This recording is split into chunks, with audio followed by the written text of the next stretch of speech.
இப்பொழுது ஜம்மு காஷ்மீர், ஹரியானா மாநிலங்களில் தேர்தல் அறிவிக்கப்பட்டு தேர்தல் நடைபெற இருக்கிறது. ஜம்மு காஷ்மீரில் பாரதிய ஜனதா கட்சியின் தவறான கொள்கைகளுக்கு பதிலடியாக மக்கள் வாக்களிக்க இருக்கிறார்கள் என்று எல்லோரும் நம்புகிறார்கள். அது உறுதியாகவும் தெரிகிறது. அதேபோல் ஹரியானா மாநிலத்தில் விவசாயிகள் தொடர்ந்து நடத்திய போராட்டத்தில் பெருமளவிற்கு பாதிக்கப்பட்ட விவசாயிகள் ஹரியானா மாநிலத்தைச் சார்ந்தவர்கள்.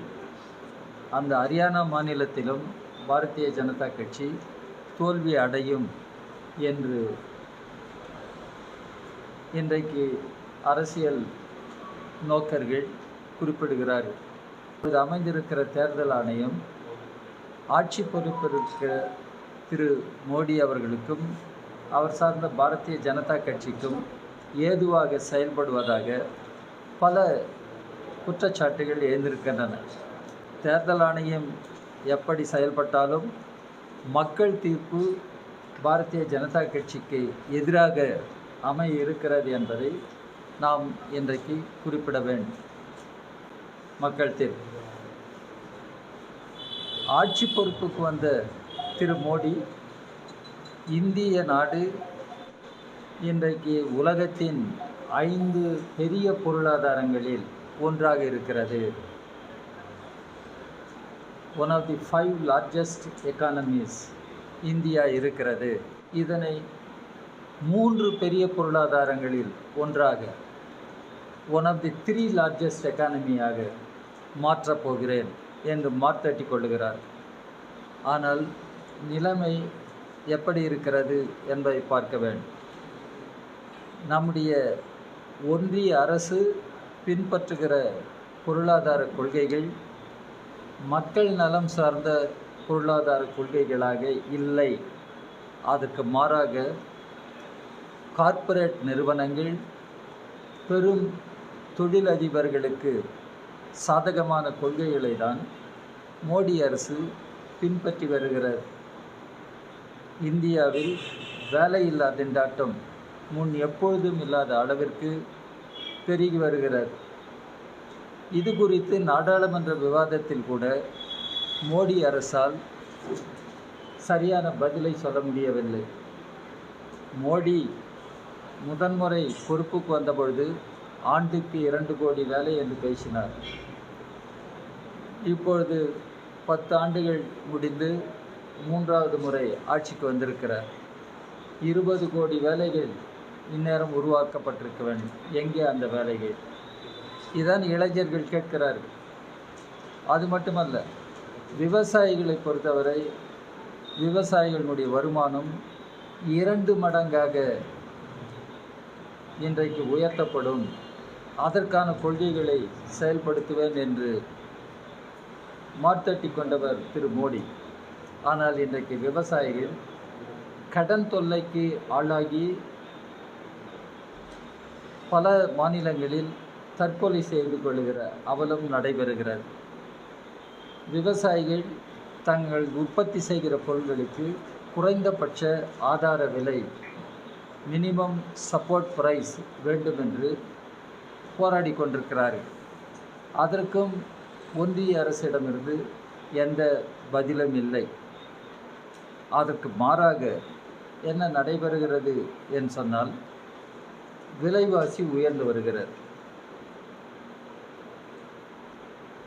மக்கள் பயன்படுத்துகிற அத்தியாவசிய பண்டங்களின் விலை உட்பட அனைத்து பொருட்களினுடைய விலையும் பன்மடங்கு உயர்ந்து வருகிறது. டீசல், பெட்ரோல் என்று மட்டும் குறிப்பிட்டால் போதாது. மக்கள் பயன்படுத்துகிற எல்லா பொருட்களினுடைய விலையும் பன்மடங்கு உயர்ந்து வருகிறது. இன்ஃப்ளேஷன், பணவீக்கம் அதிகரித்து வருகிறது. ரூபாயினுடைய மதிப்பு தொடர்ந்து வீழ்ச்சி அடைந்து வருகிறது.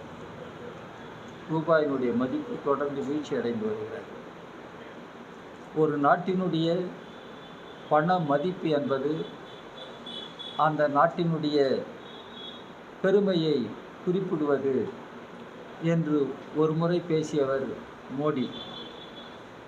தி value of currency is linked with the honour of the nation என்று பேசியவர் மோடி.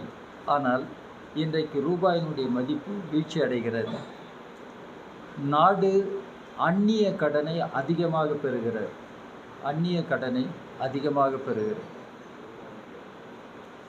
Foreign debt. அது குறித்தும் நாடாளுமன்றத்தில் சரியான தகவலை கொடுத்து விவாதத்தை எதிர்கொள்வதற்கு மோடி அரசு தயாராக இல்லை. மோடி அரசு பின்பற்றுகிற இந்த கொள்கைகள் எல்லாம் நாசகரமான பொருளாதார கொள்கை. ஒரு பக்கத்தில் அடானி, அம்பானி போன்ற பெரும் முதலாளிகள், கார்ப்பரேட் முதலாளிகள் மேலும் மேலும் கொள்ளையடித்து பெரும் செல்வந்தர்களாக இந்தியாவில் மட்டுமல்ல உலக அரங்கில் தி சூப்பர் ரிச் என்று சொல்லப்படுகிற நபர்களாக இன்றைக்கு அவர்கள் உருவாகி வருகிறார்கள். ஆனால் இந்தியாவினுடைய நிலைமை என்ன என்று பார்த்தால், பசி என்று எடுத்துக்கொண்டால் ஹங்கர் இண்டெக்ஸ் என்று ஆங்கிலத்தில் சொல்வார். அந்த ஹங்கர் இண்டெக்ஸ் என்று எடுத்துக்கொண்டால் 125 நாடுகளில் இந்தியா 111வது இடத்தில் இன்றைக்கு வைக்கப்படுகிறது.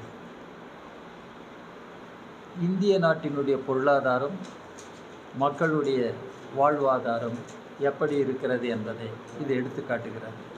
ஆனால் மோடி அரசாங்கம் பீற்றிக்கொள்ளுகிறது, நாங்கள் ரேஷன் கொடுக்கிறோம் என்று, குடிமக்களுக்கு ரேஷன் வழங்குகிறோம் என்று சொல்கிறார். இந்த ரேஷன் வழங்குவதிலும் பல முறைகேடுகள், மக்கள் அதனை பெற முடியாத நிலைகள் இன்றைக்கு உருவாக்கப்படுகின்றன.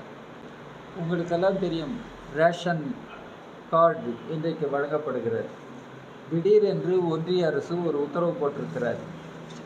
EKYC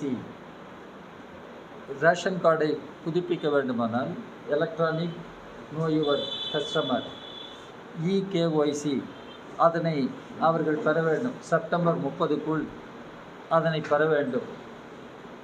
அதே போல் இன்றைக்கு உழைப்பாளிகள், தொழிலாளிகள் இடம்பெயர்ந்து செயல்படுகிறார்கள்.